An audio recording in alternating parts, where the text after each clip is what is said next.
တကြံတွင်အိမ်တွင်းပုံမဲ့လူတွေအတွက်ကြည့်လို့ကောင်းပဲဟင်းလေးကြွတဲ့မှာ၄ကနံပါတ်1ဟုံထောင်းချက်ဒီဇက်လန်လေးကတော့2021ခုနှစ်က Netflix ကနေထုံးလင်းပြသခဲ့ပြီးတော့အပိုင်းအနေနဲ့16ပိုင်းတိပါရှိတဲ့တောင်ကိုရီးယားရဲ့လူကြိုက်အများခဲ့တဲ့ Romantic Comedy ဇက်လန်တွေအကောင်းလေးတစ်ခုဖြစ်ပါတယ်။မင်းသမီးရှင်မင်းအားနဲ့မင်းသားကင်ဆယ်ဝေးရဲ့တရုပ်ဆောင်မှုကအယံမှာကောင်းပြီးအယံမှာလိုက်ဖက်လွန်တာကြောင့်ကြည့်ရှုသူတွေရင်ထဲမှာအေဂျင့်စီခဲ့တဲ့အပြင်အချစ်ဇက်လန်ဟာသားနဲ့နှလုံးသားကိုနေထွေးစေတဲ့ဇက်လန်ဇက်ကွက်တွေပေါင်းဆက်ထားတာကြောင့်အယံမှာလူကြိုက်များခဲ့ပြီးတော့ကြည့်ရှုသူအများကြီးရဲ့နှလုံးသားကိုနေရာယူနိုင်ခဲ့တဲ့ဇက်ကားကောင်းလေးတစ်ကားဖြစ်ခဲ့ပါဇက်လန်လေးကတော့စိုးမြို့ကြီးမှာတောဘက်ဆိုင်ရာဆရာဝန်ဖြစ်အလုပ်လုပ်နေတဲ့ယွန်ဟေဂျင်ဟာသူ့ရဲ့အလုပ်ရှင်ကလူနာတွေကိုမတရားဆက်ဆံတာကိုမခံမရနိုင်လို့အလုပ်ကနေနှုတ်ထွက်လိုက်ပါတယ်။အဲ့ဒီချိန်မှာသူအလုပ်လုပ်ကိုင်လမ်းကြောင်းပြတ်တောက်သွားပြီးတော့စိတ်တက်ကြသွားခဲ့ပါတယ်။သူ့မိကွယ်လွန်ခဲ့တဲ့နေ့ရက်မှာငယ်ကအမေနဲ့သူသွားခဲ့ဘူးတဲ့ကံယူတန်းရွာလေးတရွာဖြစ်ခဲ့တဲ့ဂုံချင်းကိုတွားရောက်လက်ပတ်ရင်းနဲ့အဲ့ဒီရွာလေးမှာပဲတောစီကန်လေးဖွင့်မှုကိုဆုံးဖြတ်လိုက်ပါတယ်။ဆိုကမျိုးသူလေးတယောက်အနေနဲ့ရွာသားတွေရဲ့ရိုးရှင်းတဲ့ဘဝဆက်ဆံရေးတွေကိုအစကမကြိုက်ခဲ့ပါဘူး။သူ့ရဲ့စီကံတည်ချက်မှုမန်တက်တဲ့ချင်းစရိုက်ကြောင့်ရွာသားတွေနဲ့ပြိပခါတွေဖြစ်ခဲ့ပါတယ်။အဲ့ဒီရွာလေးမှာလူတိုင်းကတော့ချစ်ဟုံလို့ခေါ်ကြတဲ့ဟုံတူစစ်ဆိုတဲ့လူတယောက်ရှိပါတယ်။သူကရွာထဲမှာလိုအပ်တဲ့အကူအညီပေးတတ်တဲ့လူတယောက်ပါ။ဘာသာရေးအတွက်အရေးပါတဲ့လူတယောက်ဖြစ်ပြီးတော့အမြဲတမ်းပြုံးပြီးတော့ကူညီတတ်တဲ့လူတယောက်ပါ။ဒါပေမဲ့သူ့ဟာလှုပ်ဝက်ချက်တွေကရှိနေပါတယ်။ဟေချင်းနဲ့ဒူစစ်ဟာစတင်တွေ့ချိန်မှာတော့ဇဲလက္ခဏာတွေလုံးဝဆက်ချေပဲဖြစ်နေကြတာကြောင့်အချင်းချင်းစကားများရန်ဖြစ်တာရှိခဲ့ကြပြီးတော့အပြည့်ပြည့်နဲ့အချင်းချင်းနားလည်လာကြပြီးတော့ရင်းနှီးလာကြတဲ့အခါမှာတော့ຢားတွေ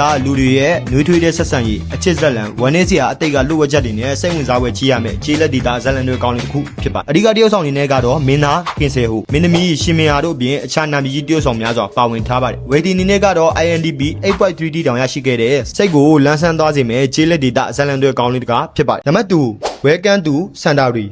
ဒီဇက်ကားလေးကိုတော့2023ခုနှစ်က Netflix ဆိုတဲ့ရုပ်သံလိုင်းကနေထုတ်လွှင့်ပြသခဲ့ပြီးတော့အပိုင်းအနေနဲ့16ပိုင်းပါရှိတဲ့တောင်ကိုရီးယားရဲ့ Romantic Comedy ဇက်လန်တွေလေးတစ်ခုဖြစ်ပါတယ်ဇက်ကားကဂျေဂျူးကျွန်းရဲ့လှပတဲ့ရှုခင်းတွေနှွေးထွေးတဲ့ရွာလေးကမိသားစုတငယ်ချင်းဆက်ဆံရေးနဲ့ချစ်ချင်းမြတ်တာကိုပေါင်းဆက်ထားတဲ့ Helen Drama လေးတစ်ခုဖြစ်ပါတယ်မင်းသားဂျေဂျန်ဝန်းနဲ့မင်းသမီးရှင်ဟင်ဆန်းရဲ့ချစ်စရာကောင်းတဲ့ရုံးမှာလိုက်ဖက်လွန်းလို့လူကြိုက်များခဲ့တဲ့ဇက်လန်တွေလေးပဲဖြစ်ပါတယ်ဇက်လန်လေးကတော့ချွေဆန်တဲ့ဟာဂျေဂျူးကျွန်းကရောင်ငယ်လေးဖြစ်တဲ့စန်တာဝီမှာမွေးဖွားခဲ့ပြီးတော့အမြဲတမ်းစိုးကိုသွားပြီးတော့အောင်မြင်မဲဆိုတဲ့အိမ်မက်နဲ့ကြီးပင်းလာခဲ့ပါတယ်သူ့အိမ်မက်အတိုင်းစိုးမှာနာမည်ကြီးရှင်တပ်ပုံစရာချွေအန်ဟိအဖြစ်အောင်မြင်ခဲ့ပါတယ်ဒါပေမဲ့တနေ့မှာတော့သူ့ရဲ့လုပ်ဖို့တယောက်ကမတရားဆွဆွဲခံရပြီးတော့အလုပ်ကိုင်ဂုံတင်အားလုံးဆုံးရှုံးသွားခဲ့ရပါတယ်သတင်းတောက်တွေလိုက်လံနေတာကိုရှောင်ဖို့သူ့အမညီမနဲ့သူရှောင်သိမ်းပြီးတော့ကိုယ့်ရဲ့ငငယ်ကရွာစန်တာရီကိုပြန်လာခဲ့ရပါတယ်ချွေအောင်ဘီကတော့ရောင်မှာပဲနေခဲ့ပြီးတော့မိုးလေဝသခတ်မှန်သူအဖြစ်အလုပ်လုပ်ကိုင်နေပါတယ်ငငယ်ကသူ့အမေကိုမှားယွင်းတဲ့မိုးလေဝသအချက်လက်ကြောင့်ဆုံးရှုံးခဲ့ရတာကြောင့်ရွာသားတွေကိုကာကွယ်ဖို့အတွက်ဒီလုပ်ကိုရွေးချယ်ခဲ့တာပါစန်တယ်ရွာကိုပြန်လာတဲ့အခါမှာတော့ရောင်ဖီးနဲ့ပြန်လည်ဆုံစည်းရပါတော့တယ်ငငယ်က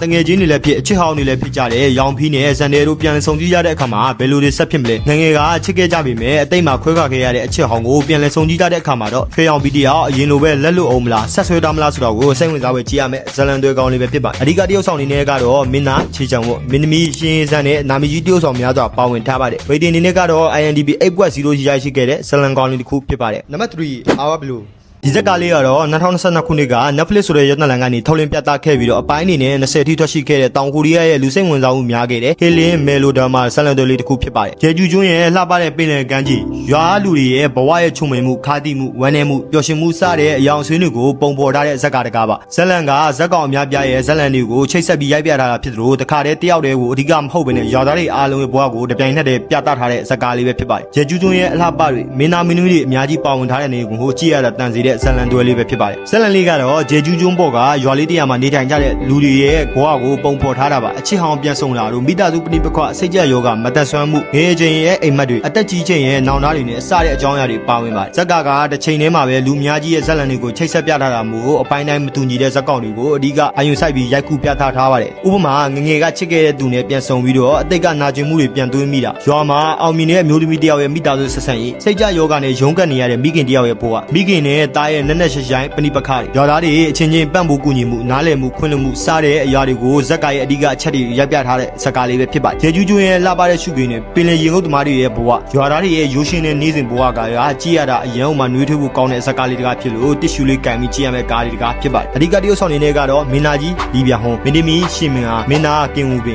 ်မင်းသမီးဟန်ဂျီမင်းမင်းသားကြီးခြာဆောင်ဝန်းနဲ့နာမည်ကြီးတရုပ်ဆောင်များစွာပါဝင်ထားပါတယ်ဝေဒီအနေနဲ့ကတော့ INDB 8.6 ရရှိခဲ့တဲ့ဇက်ကားကောင်းလေးတကားဖြစ်ပါတယ်နံပါတ်4 Spin Forever ဒီဇက်ကလေးကတော့2026ခုနှစ်က TPN ဆိုတဲ့ရုပ်သံလိုင်းကနေထုံးလင်းပြသခဲ့ပြီးတော့အပိုင်းအနေနဲ့12ပိုင်းထိပါရှိတဲ့တောင်ကိုရီးယားရဲ့လောလောလတ်လတ်ပြသထားတာမကြသေးတဲ့ romantic comedy ဇာတ်လမ်းတွဲလေးတစ်ခုဖြစ်ပါတယ်ဇက်ကဝက်ပုံဖြစ်တဲ့ West Novel ကိုအခြေခံရိုက်ကူးထားတာဖြစ်ပြီးတော့မင်းနိုင်အေဘိုဟန်နဲ့မင်းသမီးလီဂျိုဘင်းရဲ့ချစ်စရာကောင်းတဲ့တဝက်ဖက်ကြောင့်ရန်ကုန်မှာလူချိုက်များလူပြောများခဲ့ပါတယ်ဇက်လန်ကအေးဆက်တဲ့ဆီယာမနဲ့နှွေးထွေးပြီးတော့ဂျန်တန်တဲ့ပုံစံလူကြီးရဲ့အချစ်ဇက်လန်လေးပဲဖြစ်ပါတယ်ကြီးလက်ရွာပေါ်ကနှွေးထွေးမှုအတိတ်ကနာကျင်မှုတွေကိုကုစားပြီးတော့ကိုပြန်လဲရှာဖွေရမယ့်ဇက်လန်ကောင်းလေးတကားဖြစ်ပါတယ်ဇက်လန်လေးကတော့ကျောင်းဆရာမယုံပုံကအဆိုးမှာမိသားစုကိစ္စနဲ့ပတ်သက်ပြီးတော့စိတ်တန်ရတွေအများကြီးရပြီးတော့ဒီစိတ်တန်ရတွေကိုပြန်လဲကုစားရင်ဘဝတစ်ပြန်စားဖို့အတွက်နေမျိုးလေးကကျောင်းကိုပြောင်းလာခဲ့ပါတယ်အစပိုင်းမှာတော့ AP အေးဆန်နဲ့တယောက်တည်းနေတတ်တဲ့ကျောင်းဆရာမလေးကသူ့အတန်းမိုင်လောက်ရတဲ့အခန်းကကျောင်းသားရဲ့ဦးလေးနေကန်ဖြစ်တဲ့စွန်ဂျေကျူနဲ့တွေ့ဆုံပြီးတဲ့နောက်မှာတော့အရာအလုံးပြောင်းလဲစားပြလာပါတော့တဲ့စွန်ဂျေကျူကတော့ထထောင်မောင်းမောင်းခန္ဓာကိုယ်မှာတက်တူအပြည့်နဲ့ပုံစံကြောင့်လူအများမြင်မှာတော့လူမိုက်ကြီးလို့ဖြစ်နေပြီမဲ့လူတိုင်းပေါ်စေနနာထားတတ်တဲ့စိတ်ရင်ကောင်းသူကြီးတယောက်ပါသူဖြစ်သူတက်ရောက်နေတဲ့ကျောင်းမှာဆရာမလေးယုံမိုးနဲ့တွေ့ဆုံရင်နှစ်ဦးကြားခန်းစားချက်တွေပေါက်ပွားလာပုံကိုအချစ်ဟာတာဆက်ဆံနဲ့စိတ်ဝင်စားပွဲကြည့်ရမယ်ဇန်လန်တွဲလေးတစ်ခုဖြစ်ပါတယ်အဓိကတရုပ်ဆောင်အနေနဲ့ကတော့မင်းသားအေဘူဟန်မင်းသမီးလီဂျိုဘင်နဲ့နာမည်ကြီးတရုပ်ဆောင်များစွာပါဝင်ထားပါတယ်ဗေဒီအနေနဲ့ကတော့ INDB 7.7 ထိရရှိထားတဲ့ဇန်လန်တွဲလေးပဲဖြစ်ပါတယ်ကျွန်တော်အခုပြောပြပေးခဲ့တာကတော့ကြံတွင်းအိမ်မှာနားယူမဲ့တငယ်ချင်းတွေအတွက်ကြည့်လို့ကောင်းပဲဟင်းလေးခွေတယ်မှာလေးကအကြောင်းပဲဖြစ်ပါတယ်တငယ်ချင်းတို့ကြိုက်တွေ့ကြမယ်လို့မျှော်လင့်ပါတယ်